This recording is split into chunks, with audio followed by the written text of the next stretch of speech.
নমস্কার, আমি আয়ুষ। তোমরা দেখছো এবং শুনছো আয়ুষের পাঁচমেশালি।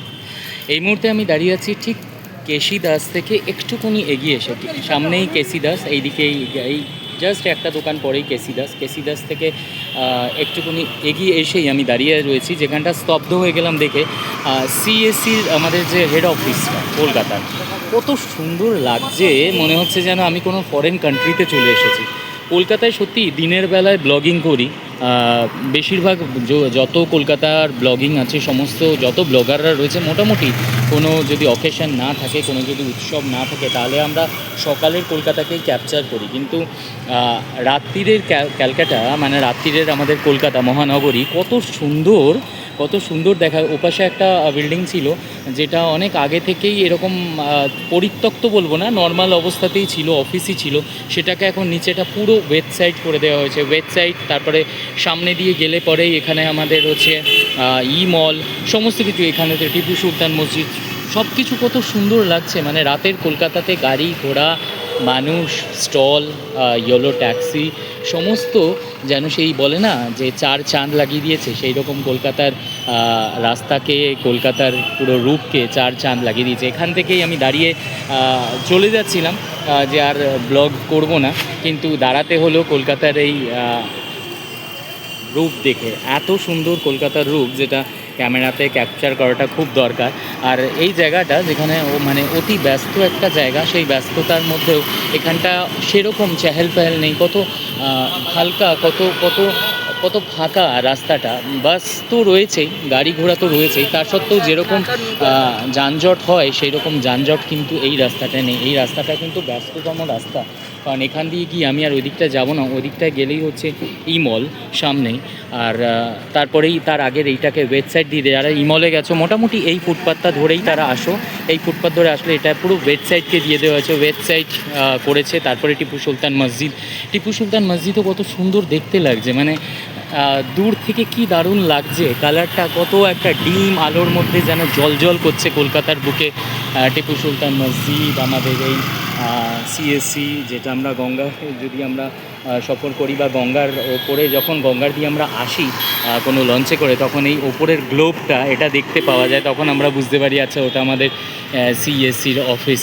আর টিপু সুলতান মসজিদটাও কত সুন্দর লাগছে, মানে রঙটা এত সুন্দর হয়েছে লাইটের সঙ্গে, একদম জল করছে। ক্যামেরাতে তোমরা আরও ভালো দেখতে পাচ্ছ, আর আমি তো সামনে থেকে দেখছি, আমি তো ভালো দেখছি।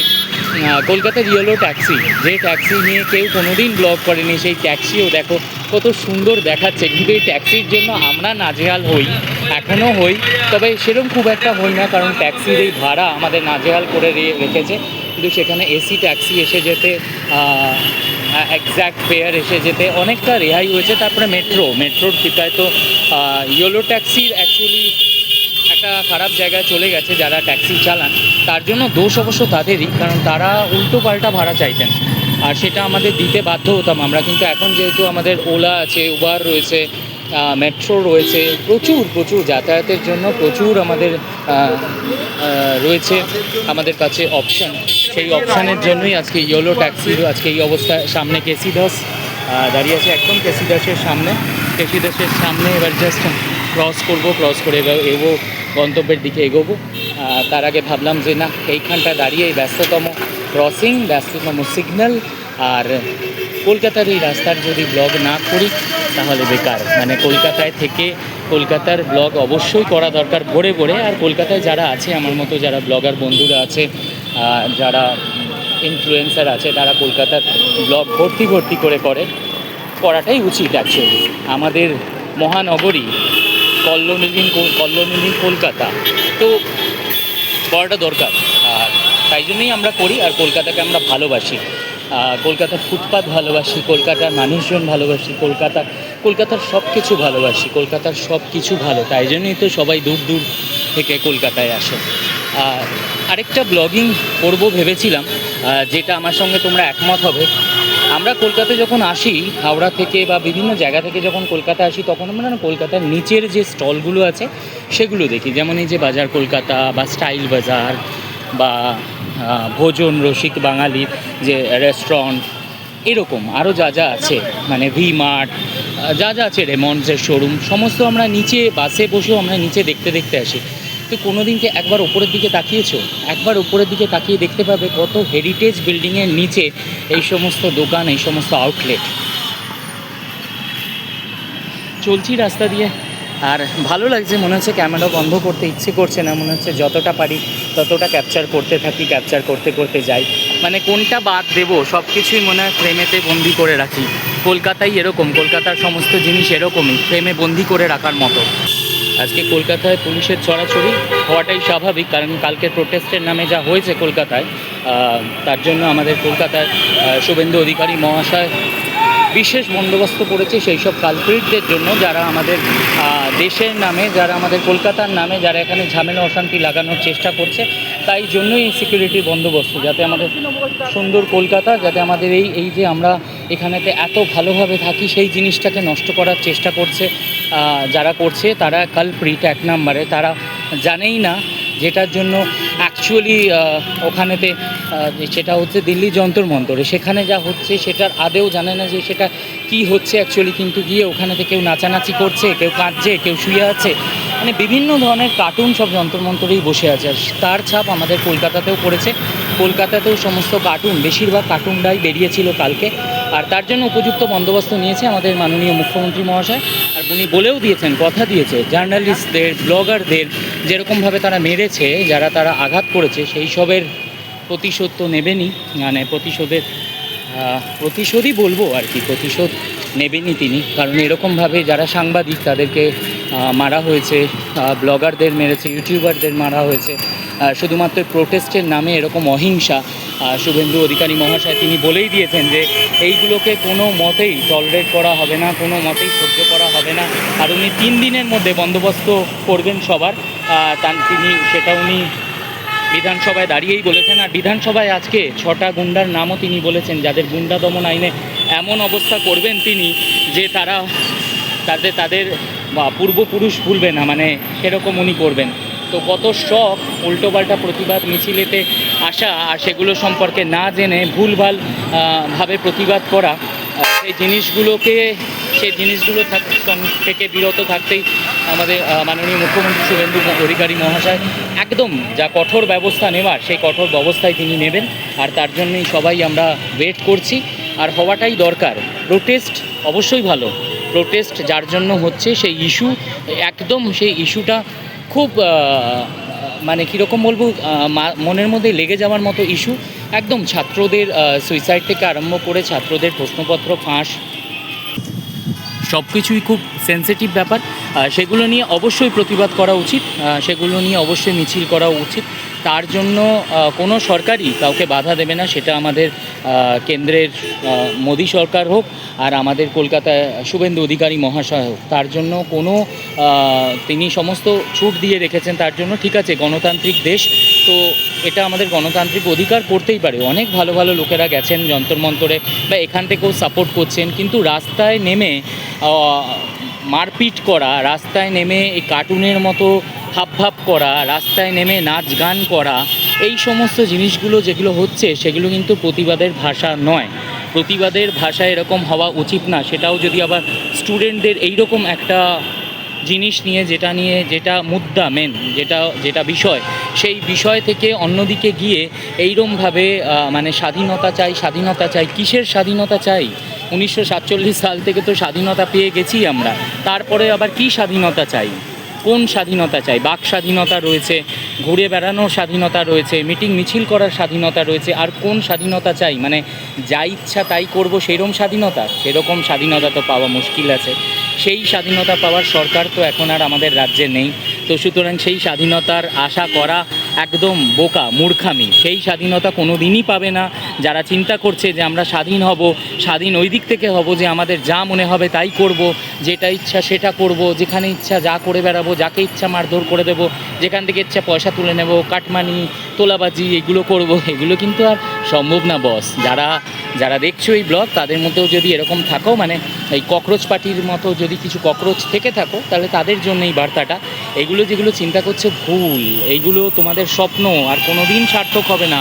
কারণ আমাদের এখানে রাজ্যে রয়েছে মাননীয় শুভেন্দু অধিকারী মহাশয়, যার নামটা মোটামুটি জানোই সবাই মনে হয়, এখন তো জেনেই গেছো। আর যার নামটায় থরথর করে কাঁপতে হবে আর কিছুদিন বাদে, এখনই কাঁপতে শুরু করেছে যারা বদমাইশ, যারা শয়তান, তারা কাঁপতে আরম্ভ করেছে। কিন্তু কাঁপানিটা মনে হচ্ছে ঠিকঠাক এখনও আরম্ভ হয়নি।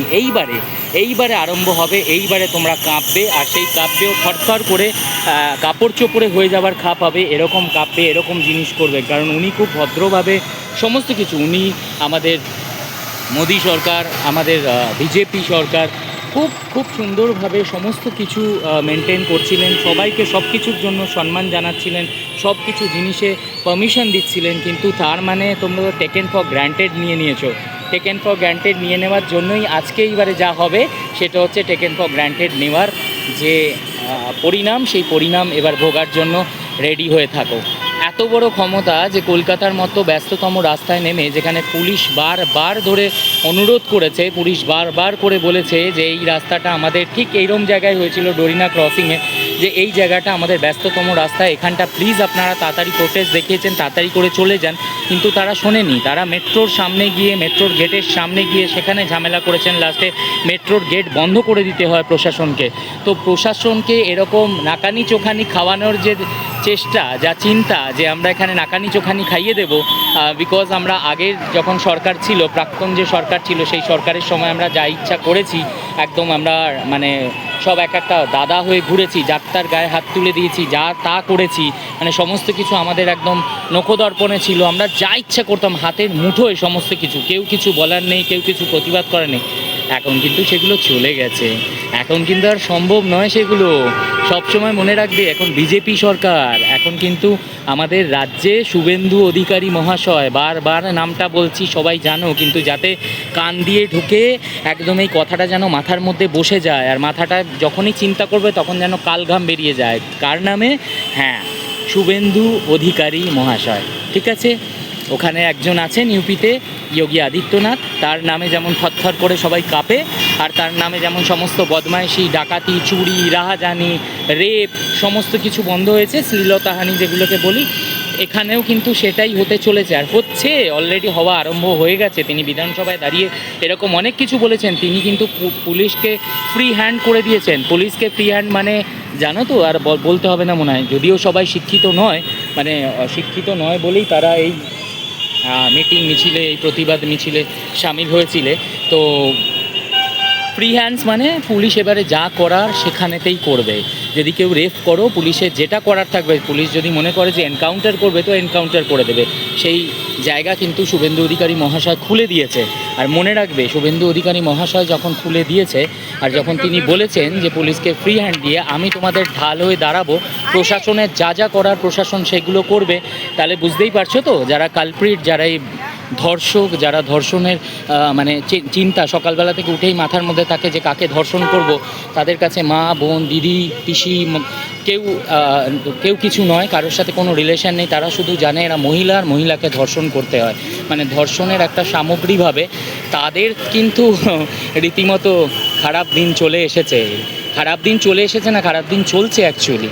আর আরেকটা কথা বলে রাখি, যারা চুরি, রাহাজানি, কাটমানি করতে, তারা তো এখন রিটায়ার করেছে অলরেডি। শুভেন্দু অধিকারী মহাশয় যেদিন থেকে আমাদের রাজ্যের মুখ্যমন্ত্রীর ভার গ্রহণ করেছেন, সেদিন থেকে তো তোমরা মোটামুটি রিটায়ার্ড হয়ে ঘরে বসে রয়েছো। তো যেরকম বসে রয়েছো রিটায়ার্ড হয়ে ঘরে, যেরকম ওখান থেকে টাকা ঝেড়েছো, কাটমানির টাকা বা যাই টাকা, সেই টাকাগুলো একটা জায়গায় রাখো, সেই টাকা বার করে খেতে আরম্ভ করো, সেই টুকটুক করে সেই টাকা খাও। আর মনে রাখবে যেন ইডি আবার না পৌঁছে যায়, কারণ ইডি পৌঁছে গেলে কিন্তু সেই টাকাটাও থাকবে না, তখন কিন্তু এই টাকাটার জন্য রাস্তায় কিন্তু বাটি নিয়ে বসতে হবে।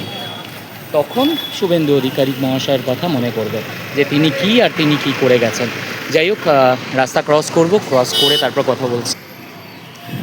রাতের কলকাতা ঝকঝক করছে। এই ধর্মতলা যে সরকারি বাস স্ট্যান্ড, যেটার আমি ব্লগ করেছিলাম, আমার বন্ধুরা, আমার ভিউয়ার্সরা যারা এই ব্লগ দেখেছো, প্রচুর পরিমাণে তারা শেয়ার করেছো, আর প্রচুর কমেন্টও করেছো, আর প্রচুর জন দেখেছো, লাইক করেছো। তো তাদেরকে অসংখ্য ধন্যবাদ, কারণ আমি করেছিলাম, করাটাও দরকার ছিল, কারণ এরকম নতুন একটা বাস স্ট্যান্ড আর তাকে যা অবস্থা বানিয়ে রাখছিল, সেটা সবার সামনে তুলে ধরাটা খুব প্রয়োজন হয়ে উঠেছিল। তোমাদের সবাইকে অনেক অনেক ধন্যবাদ। আমার যত ভিউয়ার্স রয়েছে, আমার ফলোয়ার্স কম, কিন্তু তাতে আমার কোনো বুকে ব্যথা নেই, কারণ আমার ভিউয়ার্স অনেক বেশি। ফলোয়ার্স আমার চাই না, আমার ভিউয়ার্স হোক তাতেই হবে। আর ফলোয়ার্সরা ভালোবেসে যারা আমাকে, ভিউয়ার্সরা যারা ভালোবেসে আমাকে ফলো করেছে সেটা তো আমার কাছে অনেকটা, আমি চিরকৃতজ্ঞ তাদের জন্য। তারা থাকবে আমার পাশে, তারা আমার পাশে থেকেও, আমার ভুল ভ্রান্তি যা হবে তারা ধরিও। আর অবশ্যই কমেন্ট করে জানিও যে তোমাদের কীরকম লাগছে আমার ব্লগ, আর একটু অন্যরকম করলে, কীরকম করলে তোমাদের সেই ব্লগ পছন্দ হবে বা তোমাদের ভালো লাগবে অবশ্যই জানিও। ভালো থেকো, টাটা।